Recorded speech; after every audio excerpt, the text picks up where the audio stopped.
अस्सलाम वालेकुम व्यूअर्स। 23 अक्टूबर को पाकिस्तान अफगानिस्तान से मैच हार गया, जिसके बाद अफगान बैट्समैन इब्राहिम जागरान को man of the match award मिला, जिसको रिसीव करते हुए उन्होंने एक स्टेटमेंट दी। उनका कहना था कि ये अवार्ड मैं अपने उन अफगान भाइयों को डेडिकेट करता हूँ कि जिनको पाकिस्तान से फोर्सफुली या जबरदस्ती निकाला जा रहा है और वापस अफगानिस्तान भेजा जा रहा है। जिसके बाद ट्विटर पर #नमक हराम ट्रेंड करने लगा। जब कभी पाक अफगान मैच होता है तो एक तूफान बदतमीजी बर्पा हो जाता है दोनों अतराफ ही।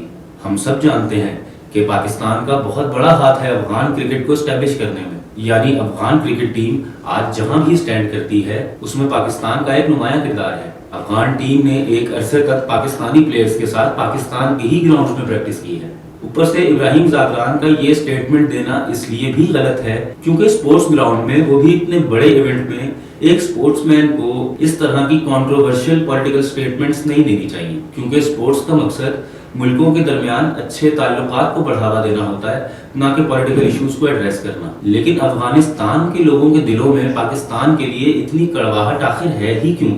और इसी तरह हर मैच के बाद नमक हराम के हैशटैग्स चलाना क्या सही है? ये समझने के लिए हमें पाकिस्तान और अफगानिस्तान के ताल्लुकात को और इनकी हिस्ट्री को समझना होगा। तो दोस्तों, इन दोनों मुल्कों के दरमियान इस तनाज़े की शुरुआत 1979 से होती है, जब सोवियत यूनियन अफगानिस्तान पर जंग छेड़ देता है। जिसके बाद अफगानिस्तान के लोग मुल्क छोड़ना शुरू कर देते हैं और हिजरत शुरू करते हैं पाकिस्तान की तरफ। स्टैट्स के मुताबिक तकरीबन 3 मिलियन यानी 30 लाख लोगों ने पनाह ली पाकिस्तान में, जबकि 2 मिलियन यानी 20 लाख लोग ईरान की तरफ चले गए। कुछ और सोर्सेज के मुताबिक 1990 तक तकरीबन 4.5 मिलियन यानी 45 लाख तक के करीब अफगान रेफ्यूजीज पाकिस्तान में पनाह गजीर थे। लेकिन दोस्तों, इन माइग्रेशंस के लिए सपोर्ट थी UNHCR की, जो कि UN की रेफ्यूजी एजेंसी है, और US गवर्नमेंट की। और ये कोई मॉरल सपोर्ट नहीं थी बल्कि फाइनेंशियल सपोर्ट थी, जो उन्होंने पहले तो 1984 में 160 मिलियन और फिर 1987 में $630 मिलियन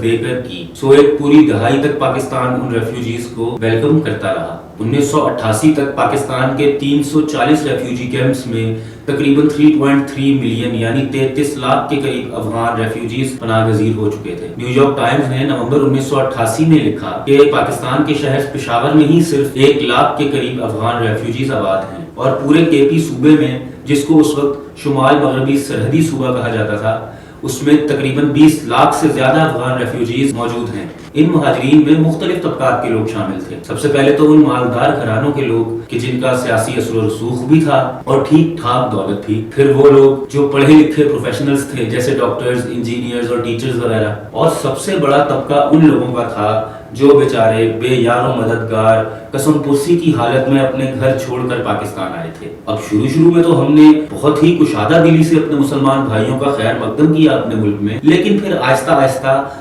यही मुसलमान भाई हम पर बोझ बनने लग गए और हमने अपने तमाम मसाइल का कसूरवार भी इन्हीं को ठहराना शुरू कर दिया। 1986 में कायम हुई महाजिर कौमी मूवमेंट यानी MQM, जो कि उन महाजिरीन की नुमाइंदा जमात थी जो कि इंडिया से हिजरत करके आने वाले उर्दू स्पीकिंग लोग थे, जिनके लिए कराची में टर्म महाजिर इस्तेमाल की जाती है। MQM के चार्टर ऑफ डिमांड्स में एक नुक्ता ये भी था कि उन अफगान रेफ्यूजीज को जो मुल्क भर में सेटल हो चुके हैं, खास करके कराची में, उनको वापस रेफ्यूजी कैंप्स में भेजा जाए। इसी के चलते 80 और 90 की दहाई में एथनिक वायलेंस की एक ठीक ठाक लहर चलती हुई देखी हमने, और पूरी दुनिया ने देखा जो कुछ इस मुल्क में 80s और 90s में हुआ, कैसे अफगानों को तासुबी नजर से देखा जाता था, ये भी सबको पता है। अब ना तो हम उनको पॉलिटिकल रिप्रेजेंटेशन देने को तैयार थे, ना ही उनके साथ कोई अच्छा सलूक कर रहे थे। आज तक हम उनको कचरा उठाने वाले और तंदूर वाले कहकर ही चिढ़ाते भी हैं। खैर दोस्तों, सोवियत यूनियन को अफगानिस्तान से निकालने के लिए एक तंजीम बनाई गई जिसका नाम था तहरीक तालिबान, और ये बात किसी से छुपी नहीं है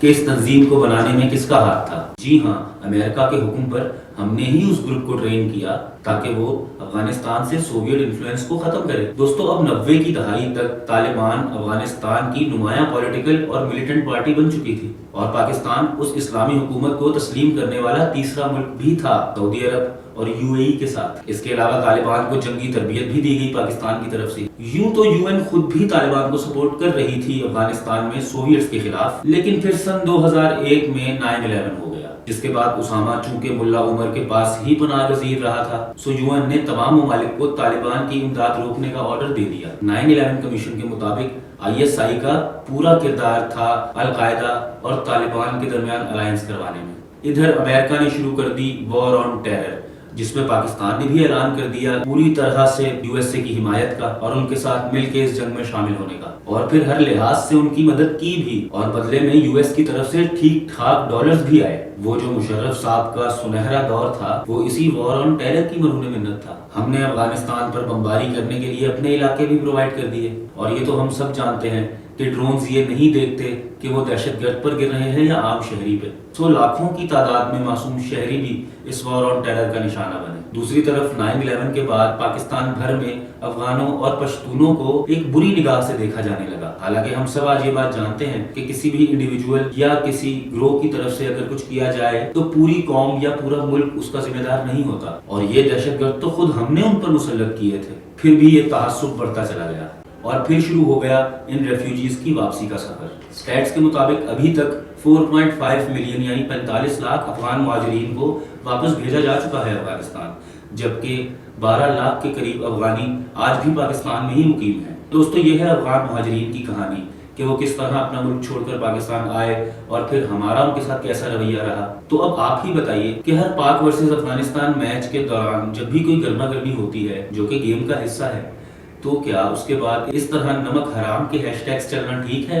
मेरे नजदीक ये बदतमीजी है। हालांकि पाकिस्तान ने अफगानियों की काफी मदद की, लेकिन ये किसी फलाही जज्बे के तहत नहीं बल्कि अपने ही फाइनेंशियल बेनिफिट्स के लिए की। सो इस तरह की बातें करना मुनासिब नहीं। हाँ, इब्राहिम ज़ागरान का इस तरह की स्टेटमेंट देना, वो भी पोस्ट मैच सेरेमनी में, वो भी बिल्कुल मुनासिब नहीं था। लेकिन चलो, अगर किसी ने ऐसा कह भी दिया तो हमें इतना बुरा नहीं लगना चाहिए, क्योंकि हमारा अपना भी सलूक कुछ अच्छा नहीं था उनके साथ। दोस्तों, आपकी इस बारे में क्या राय है मुझे कमेंट्स में जरूर बताएं। अगर ये वीडियो आपको पसंद आई है तो इसको लाइक करें और अपने दोस्तों के साथ शेयर करें, और चैनल को प्लीज सब्सक्राइब कर दें। अल्लाह हाफ़िज़।